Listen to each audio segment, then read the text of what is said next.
Hey y'all, we are here to review the latest episode of The Real Housewives of Potomac. So obviously we start this episode off with, Wendy and Ashley still having this conversation. They're kind of closing it up. And we talked a lot about this last week. But we get back to the table, and I was talking about this last week because Robin, came into the scene like, I ain't scared of nothing, da da da, like to answer questions or whatever. So Mia, of all people, brings it to the table, and she's just like, well, we want to be there for Robin, so like, what's going on? And I guess this is Robin's opportunity. So she brings up, the intervention that Ashley and Charisse and Giselle have for her. And Giselle's trying to get some clarity, but Robin kind of seems like she's on one. So she's kind of like, no, just let me get it out. And she basically makes it clear that she had a problem with the whole optics conversation. And I'm like, okay, because that's weird. Like, you didn't have a problem in the moment, but then you went and talked to Gaslighting Juan, and now you've come back and you're big and bad. You're this big hot air balloon as it pertains to your friend. So that was interesting. And I thought it was also funny to see Mia say, like, they, obviously Robin and Giselle are like the Beavis and the Butthead. We obviously know that. But a new thing is, she says it's refreshing to see Giselle being real with her friend. I would have to agree. Karen and Robin are off talking then, and I mean, this ain't really a conversation that we needed. Like, it really didn't go anywhere. Like, at the end of the day, they basically said to each other, you don't talk about me, I won't talk about you. So I guess it's some type of truce for whatever damn reason. And they have like a little bit of disagreement about who started with who. So I don't think that's going to push us forward at all. It is just interesting, though, that Robin can have this conversation with Karen and it just kind of be a throwaway. But she still really wants big beef as it pertains to Wendy. So, whatever. Back at the table, we get the scene of the clip that we were seeing like all last week where basically, Wendy calls Mia slow. That's the headline. My whole thing is like, it felt so choppy and screwy. Like, I don't really even know what we were talking about. Like, we were talking about slow, and then we were also talking about low vibrations. So for me, the editing there was just very choppy, especially the way that they got into the conversation, because they're first talking about Wendy's show, and Wendy is kind of saying, which felt unprovoked. I'm sure it wasn't. That's why I'm saying the editing felt weird. She's kind of saying like, well, it's going to be high vibrations and there's going to be a certain, type of people that can really listen to it. So, it might go over people's heads. It's the conversation they're having. And again, I don't feel like that was something she was just saying unprovoked, but I know that like, the story around Wendy is supposed to be, that she is sometimes condescending and talks down to the ladies. I don't necessarily agree with that, but, I guess we're going with that narrative. For some reason, somebody hits Mia's buzzer, which was also very out of context for me, but okay, so now Mia's in it, and Mia's saying, well, it's very clear that she doesn't like me. So I'm like, okay, I don't know how we got to you, but cool, whatever. And then, Wendy leans over and she's like, well, would you like somebody if they threw a drink on you? So we're back there. I mean, it's just them showing us that they're still not getting along, right? But then we do get some context. The way they segued into it, I won't beat a dead horse, but we finally get here. And, Wendy's basically saying, it's not just a drink thing, but even after the reunion, like, you were on social media really on my back, like, giving me much. And another weird segue, Mia's like, well, every chance that you get, Wendy, you always bring women down. Like, you don't support women or whatever the hell. And she's like, why not uplift me? I don't know in what way Wendy's supposed to be uplifting Mia. I don't even know why Mia would want to be uplifted after throwing a drink. Like, I threw a drink on you, but please uplift me in terms of being a black woman with you. Like, we are sisters. I don't know what type of Cheetah Girls moment Mia's trying to have there, but that's a point that she's now brought up. Wendy is telling the girl, like, I can't uplift you. Like, you're too low. Like, you're too low of a vibe. Like, you're slow. That part, like, Wendy, obviously, I don't think that was edited, so she definitely put those two things into that sentence. And again, I don't know what the slow thing and the vibration thing mean coming together, but, it was a very, just felt like one of those lunchroom conversations between the girls at the school, but that's their relationship, that's their dynamic, so it doesn't shock me, but, yeah, we did that. I'm really more so into like why the slow thing is tying into the vibration thing. Like I just want to know why and how it came up in the conversation for context, because obviously we're going to hear about it a little bit more later. That's probably why I'm just like thinking about it so much. But it was a weird, choppy conversation. The last of that party, ooh, we've been at Ashley's house for way too long. The last of that party is them sitting on the couch, and it's the whole group, but Wendy is just saying to Ashley, I'd like to invite you to my boys' first communion. I've already invited Karen and Candace. So, boom. It is interesting that Wendy is having like, we get to talk about her being Catholic a lot, and obviously it feels ironic because of the thing between NNEKA and Ashley. So we're contrasting that with Wendy's storyline. Well, not storyline, but personal story of being Catholic that we haven't really heard much about before. So it's very ironic. It's nice to see her boys like do their first communion. Like I think that's a fun thing to see. And even still, like this thing with NNEKA is gonna make his travels through the episode. But when Wendy is like telling Eddie about it, she's not getting like hyped up about it. She's just kind of like, it's a weird thing. And Eddie gives what he typically gives, like, with the humor and the like, okay, well that's weird, that's strange type of thing, like from our Nigerian sister, like that type of vibe. So there's not really any hostility as it pertains to the Wendy and NNEKA thing. And I'm saying that because I guess I feel like this thing was never really going to take legs and run. I think there are going to be other things with NNEKA, but I feel like this is just kind of like a weird starting point. The next thing we get is Mia linking up with Karen. I think it's kind of misplaced for me that they're going to have a solo scene because I don't really know why. And they had just had their, they had their talk, but Karen made it clear that she wasn't trying to move forward with Mia. So like them having a solo scene is interesting, but okay, whatever. We get here and Mia is talking about, she has to justify, why she doesn't rock with Wendy because she threw that drink on Wendy and Wendy doesn't rock with her. So now she needs to decide why it is that she doesn't want to rock with Wendy. Like there has to be a thing there for her. This is what always gets me. Like they always act like that step is already there and then they want to magnify it, right? Like she says, this is really the reason now why I'll never be able to move forward with her. And then she moves forward, but it's like, wait, Mia, where was that first step? Like, show me the step of what Wendy did to you on first base. Like, you're moving over to second base a little fast. So she jumps over that first base, and she's like, why I really can't move forward with Wendy is because she called me slow during that conversation. My son has, I think, like speech issues or something like that. I don't want to mischaracterize it, but she was talking about his speech. And then it was characterized later in the episode as a speech impediment. So I don't know if that's only what she's talking about, but I think that was part of it. And I'm thinking like, well, how will Wendy know that? So I was happy that Karen said that. Like Karen's like, well, I know Wendy to be somebody that can be like, I forgot what word she used, but basically empathetic. And she's like, if she had known that about your son, then I don't think that she would have used that terminology. It was really Mia's response. Mia was like, well, she's not taking the opportunity to know.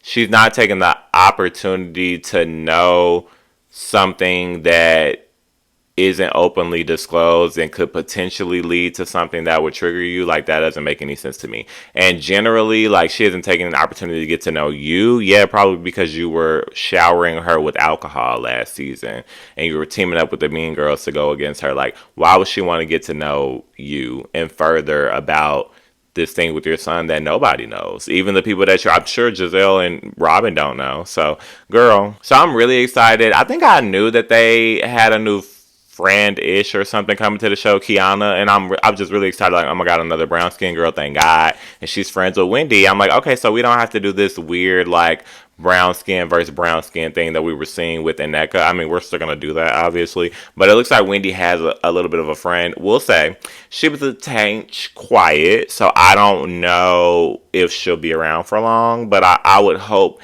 that she could. Like when I was watching the scene, I was like, oh girl, please give us a little bit more. Like, come on, you're filming with Wendy and Candace. Like, they have all the personalities and y'all are at the bar and y'all are eating, having a good time. Like, girl, fall in. You guys are talking about NNEKA. So I wanted her to give us more just so that we can keep her. Like I would really like to see more of her. So let's see what happens. Wendy starts telling the story about NNEKA and she says to Kiana, she's like, our friend Ashley, and Candace is like, that's your friend. Like, let's be clear.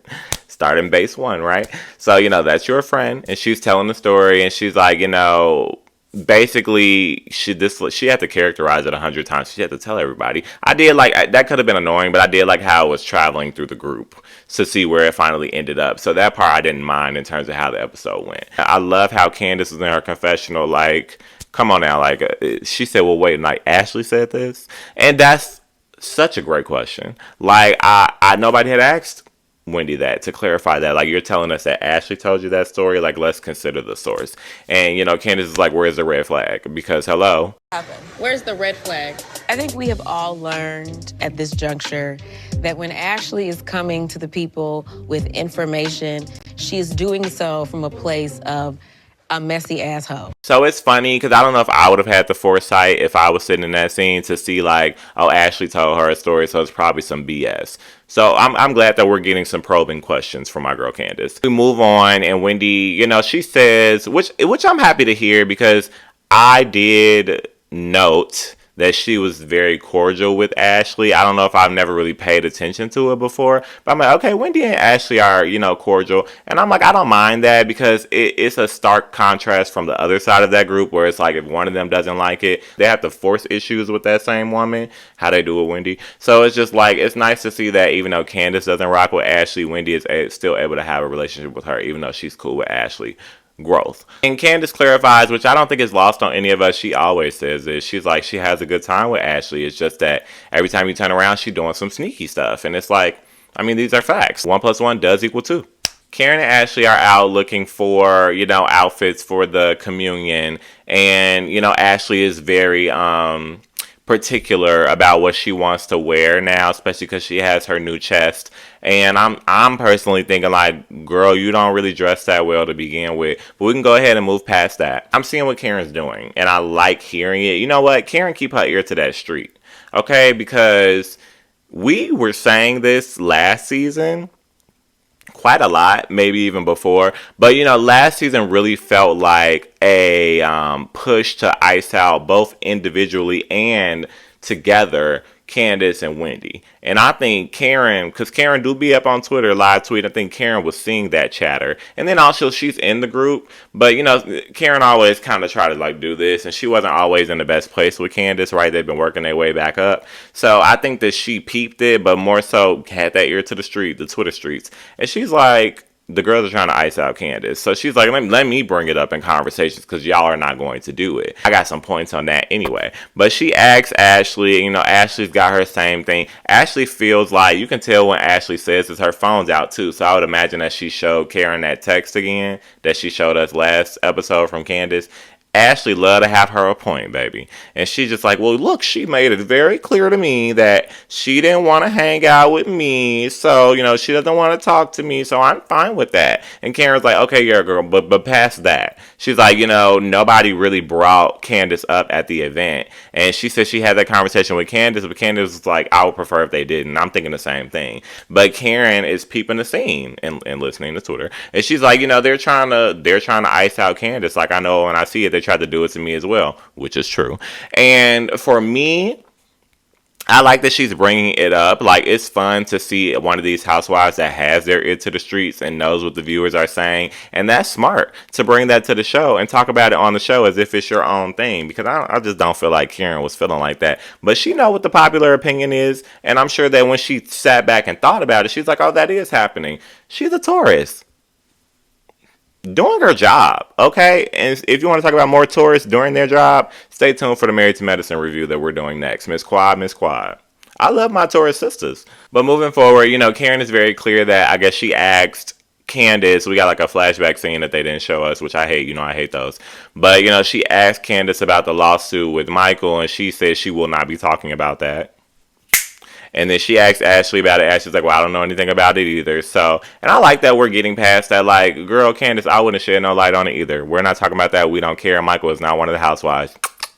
But then Karen also brings up the slow thing that she had the conversation with me about. And automatically, Ashley is like, and I'm with Ashley when she is right. Okay, now that don't happen too often, so I'm not too much with Ashley. I'm not always with her. I don't see her that often. But I am with her in the rare situations where she is right. And here she says, you know, Mia is definitely going to, she don't know if Mia really felt no way about the slow thing. I don't know if Mia really felt no way about the slow thing. I don't know if Mia knows if she really felt no way about the slow thing. Wendy definitely don't know.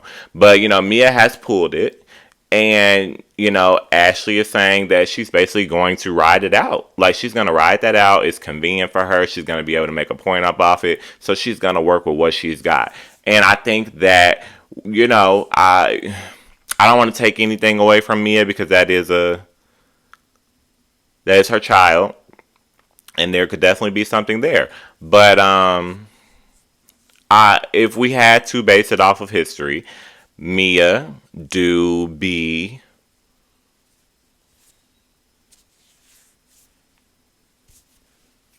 so finally, like I said, this whole like NNEKA thing has traveled through the group, and now we're getting Ashley having a conversation with Karen, and it was interesting to hear. I always look at the dynamics, right? It was interesting to see that Karen would be the one that Ashley would want to have an open dialogue about the whole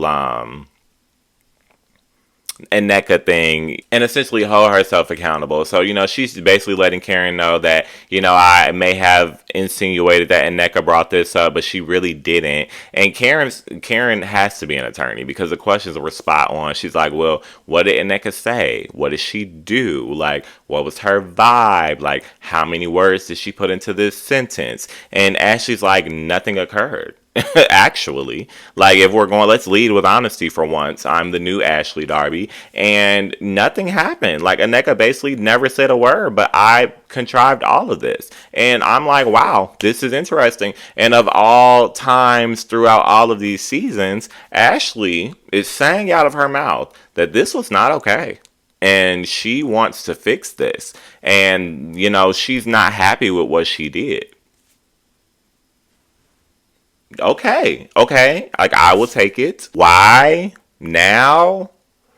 I don't know. Part of me feels like, so the whole article thing about Wendy, I ain't never seen that article. I don't know if y'all know about that article. I did see on Twitter that the article was from like a while ago and it's just now being brought up, right? So I'm saying that to say I don't think anybody really knew much about the Osu article when it came to Wendy because it just didn't have nothing to do with nothing.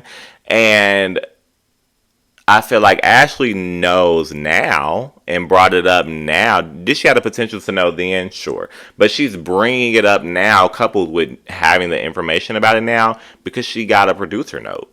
She got a little bit of a note. And I think we know that Ashley is that girl, right? So they knew who to drop that note off with so that they can bring it up on camera. And Ashley was the one to do it. So part of me feels like, a 75% part of me feels like Ashley sat home on it after bringing up her note, clocking out from work that day. And she was like, it's weird to have inserted myself into a Nigerian cultural / spiritual, religious type of thing that has absolutely nothing to do with me and I don't know nothing about. And I'm almost forming an opinion about it because NNEKA didn't really say anything. I'm the one that insinuated that there was an issue here. I heard the word bad, and I started clicking off Ashley Darby Wood. And she's like, maybe I should not have done that. So part of me feels like that's why she's like, I don't feel good about this. I need to clean this up. But even aside from that, what was more interesting to hear was Ashley characterizing it as, you know, after the Jose got out of her system, that's when she realized that she had told the story wrong. And my whole thing is, of all the tequila in the world, now listen, I'm a tequila girl. I love me a tequila. If it has a T and a Keela in it, I will drink it. But I think that we all know, us other girls that like tequila, there are different types of tequila. And that Jose is dangerous. It's like undergrad dangerous. It's like early days trying to figure it out, tequila dangerous. And there is no way in hell that if I'm Ashley Darby on These People Television, married to that rich Michael Darby, that I'm drinking Jose Cuervo. I feel like there's an issue there. But all things aside, we get to the christening brunch, and, you know, everybody looking cute or whatever. Well, okay, I won't say all of that. Karen looked cute from like, I just don't understand why she had that hat on. And I was looking into the hat because I'm like, is there a little yellow in the hat? Like, does it didn't necessarily not all the way match, but I didn't understand why it was on. But Karen looked pretty good. I thought it was funny to see, you know, Wendy's mom come up to the table like, well, is Mia coming? Because I want to get prepared and order more drinks, but also go get my raincoat from the car. And I'm like, oh, I forgot that Mia and Wendy's mom went back and forth for a little brief moment last season on the internet. So I was like, okay, come on, production, come bring us back around. Thank you so much for the reminder. You know, and everybody finally gets there, and Candace and Ashley are sitting at the table next to each other, which they always seem to sit next to each other at scenes. It's so interesting to me. But I like how, you know, Candace was like, I can be in the room with Ashley. Like, that's one thing about it. Like, it doesn't matter. And I would have to agree with that. And Ashley agreed. Like, you know, we don't have to speak, but we can be in the same room. Like, some rooms are really big, so it's fine. You can be in this room and I can be in this room. But like I said, they do typically tend to sit next to each other in said room. But that's fine. Whatever. Just don't say nothing to me. Have a good day. Interesting again.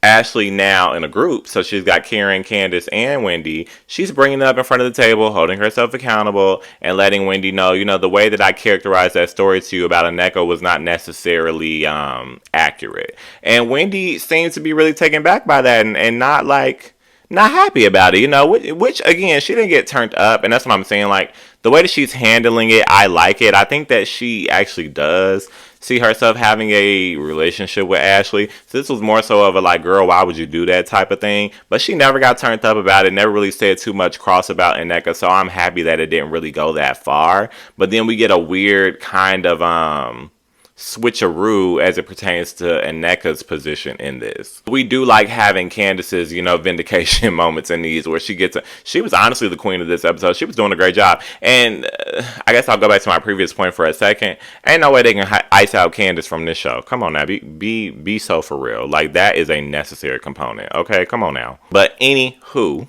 the switch in the dynamic is basically after they have that conversation, Wendy's like, okay, fine, whatever.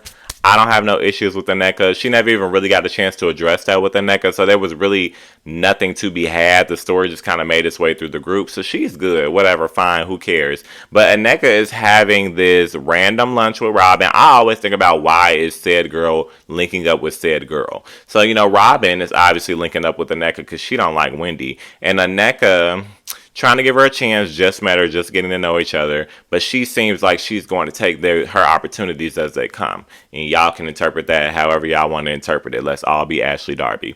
They do start having a conversation that is, you know, playing in my mind, because I think the production is playing on this as well. They keep highlighting the fact that Wendy is saying she only met the girl in passing, but NNEKA has said, you know, point blank that she's met Wendy before. She breaks it down a little bit more this time. It says, you know, she met her at a concert. So I'm like, okay, like, you know, whatever. And then she says she saw her at a birthday party, and, you know, Wendy and her husband weren't really trying to rock with her. And then I guess the relation is a cousin-in-law. And there's a lady named Ivy who came in. At the end of the day, it just feels like the webs that cross between NNEKA and Wendy, they have some branches. At the end of the day, they are about 2 to 3 people removed. And it doesn't necessarily sound like they've had much direct conversation. So I feel like even though it's a confusing story, that's something consistent that we have. Like, y'all don't have a direct connection. It doesn't feel like y'all have really had much conversation. So I'm needing a little bit more context. Robin's like, well, yeah, like at the thing, it looked like y'all were meeting for the first time. And she's like, well, no, that's not what it is. But she also says, you know, after the fact, the lady that I mentioned, Ivy, who's one of Wendy's kids' godmom, I believe, I don't know the other connection, she reached out to, or is it her sister? Is Ivy her sister? I can't remember. But Ivy, somebody who is related to Wendy in some way, reached out to the cousin-in-law that they have in common. This is NNEKA's cousin-in-law that is related to Wendy, I guess. I just don't know. And was just basically saying she had heard that NNEKA was using Wendy's name in the group and basically using it as a way, you know, like you're on TV now, so you're using her name to clout chase and get into the conversation and start mess. So I guess she was speaking to that. Again, nothing to do with Wendy because she's not involved in that communication. And then I guess Ivy or the cousin-in-law or whoever the hell, not Wendy, which is the point I'm trying to make, hashtag not Wendy, Wendy called NNEKA, Wendy's mom has said some things to either the cousin-in-law or Ivy, and she's basically saying, like, I pray for people, but we can also pray against people and stuff that I really don't even want to repeat. I just think it was so kind of gross to even sit there and have this kiki between NNEKA and Robin about Wendy's mother, especially as it pertains to like spirituality and praying for and against people and making jokes. Like Robin says, like, oh, she may have put a hex on me, and it's like, no, girl, your man just cheating on you, but you're putting a hex on yourself. But they're having this kiki at Wendy's mother's expense, and again, it has to do with like cultural and like religious and spiritual things, stuff that you just don't really play with, on top of it being somebody mama. And Wendy is never even included in any of these conversations. So obviously it's to affect Wendy because she's one of the cast members, but she's not even in any of these conversations. She has no direct involvement in any of this at all. So it's so weird on so many different levels. And of course we've got Clown Robin included in on it with NNEKA. And that's why I'm like, I don't know how I'm feeling about her, because where is this energy even coming from? Because you got to know in your brain of brains. And then her story sounded so like, even when she was talking about running into Wendy and meeting Wendy, and just the way that she even spoke about it, it all felt so just like pieced together. Like I kind of felt like I was listening to another Ashley. I didn't like that. I don't know where that's going. I would like to see it, but to even come from a place of being Nigerian and being very clear just prior, saying, Osu is bad and this is that and the third, and I don't know that to be Wendy and her family, to then be coming back and saying, well, she puts hexes on people. What producer note did you get now? Like, why are you now being weird? And it's funny that Ashley is pulling herself out of it while NNEKA is digging her heels into it. So I'm confused on this, and I need to know like what's going on behind the scenes with it, because this ain't something that this lady NNEKA done came up with her by herself. She literally sits there, and her energy to me when she's filming this scene just feels like she had been prepped and fed information before she got on camera. Like, it felt very fresh. It felt like she got up out the car and they were like, you're like Ashley, so we know what we can do with you. Give you a producer note. And they were giving her things, and they're like, go do this. Go ahead, baby. You'll be fine. And she runs out there, and she does it with Robin, who looks like she hasn't brushed her hair all day. It's interesting. That definitely should not have happened. And I know I just did a lot of babbling about who was in between, but like I said, my point of the matter is Wendy ain't got nothing to do with this, and her mama. So I don't know. We're not even really getting a scene. Like, we don't even get like a preview of like Wendy and NNEKA going back and forth. I don't see it. I don't know if it's hidden somewhere. I don't know if it never happened. So I'm just wondering, when is this going to come to a head? Like, when are they even going to have a conversation? That's what I'm waiting for. So, we'll see. And I'll see y'all in the next one.